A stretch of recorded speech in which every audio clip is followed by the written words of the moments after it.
What up, Nerd Sense gang? It's Reid, which means it's time for more beers with Reid. It's snowing out, and it snowed a bit.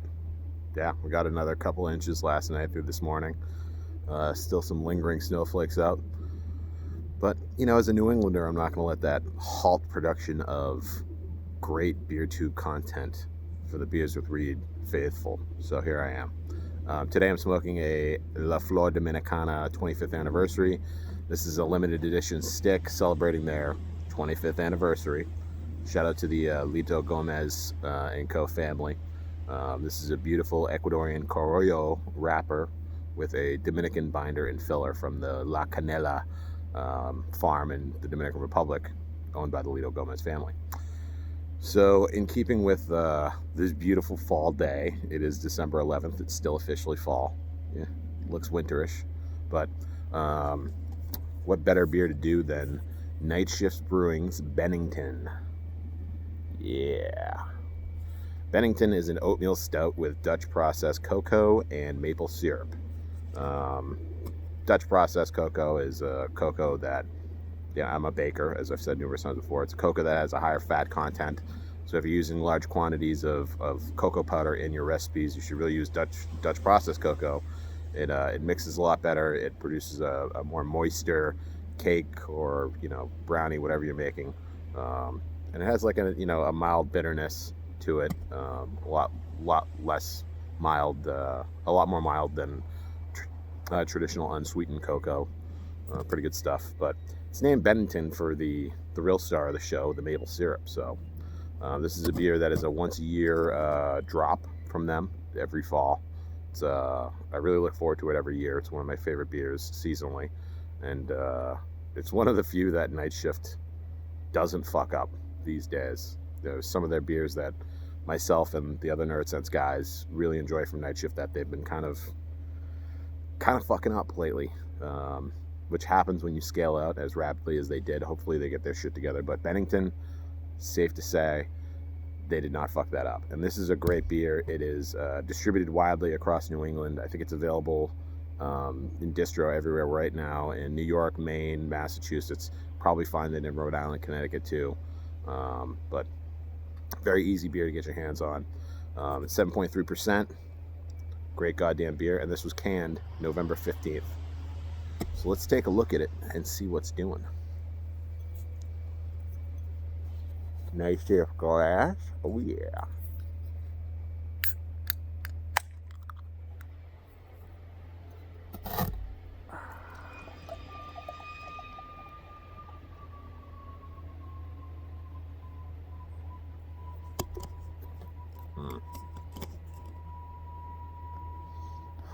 Gotta apologize, they're doing some road utility work in the hood right now, so there's a little bit of noise, but what are you gonna do? Show must go on.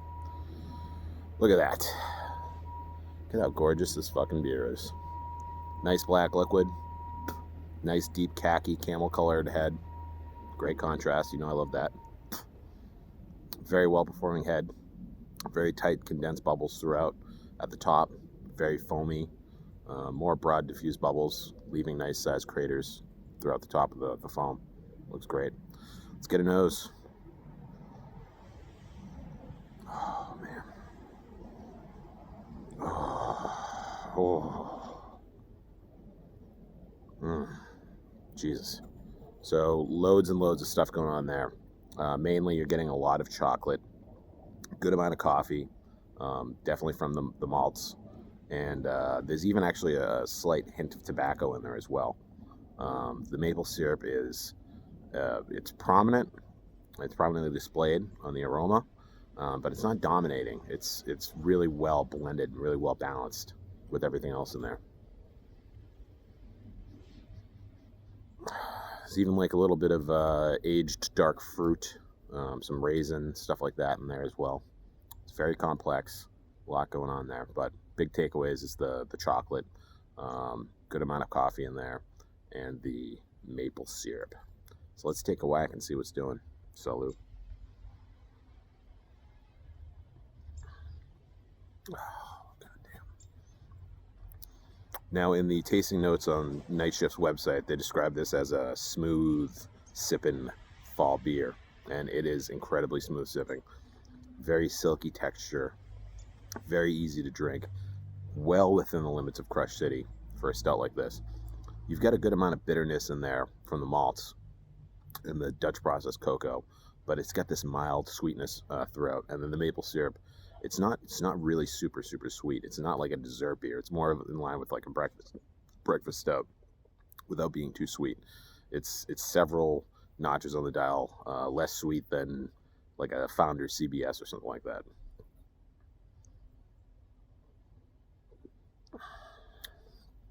And at this ABV, like I said, Crush City could tear through several of these in a sitting, no problem.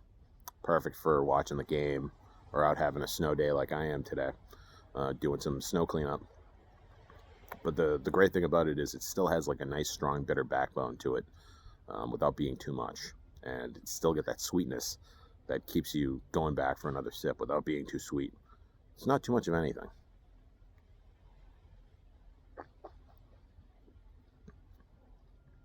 Really great roasty characteristic there. It's absolutely fantastic.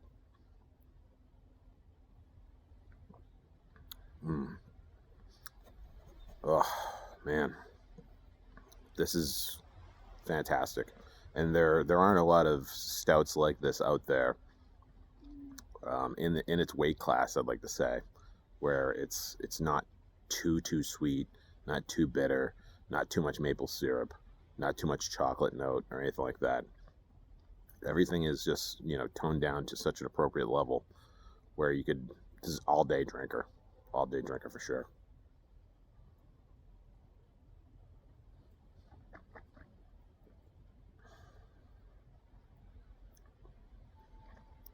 Man, Retro Hail is just full of that Dutch processed cocoa and the maple syrup.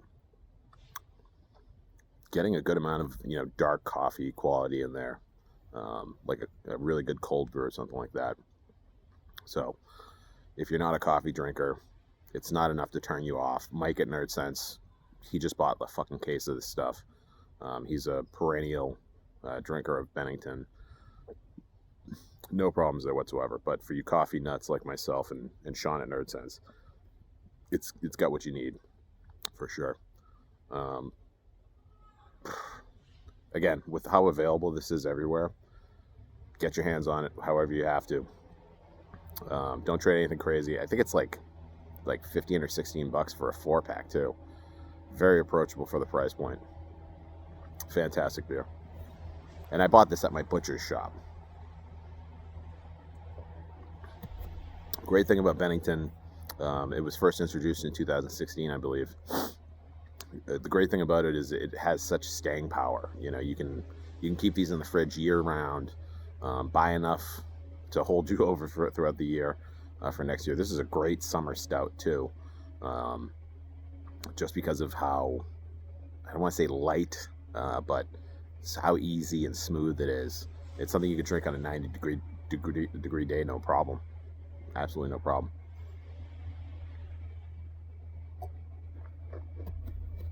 And for you cigar dudes and gals, perfect accompaniment to any cigar.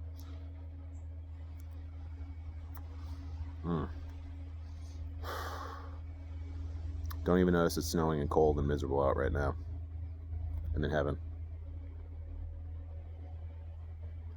Oh man. All right, so this is rocking a 4 out of 5 across Rate Beer, Untapped, and Beer Advocate.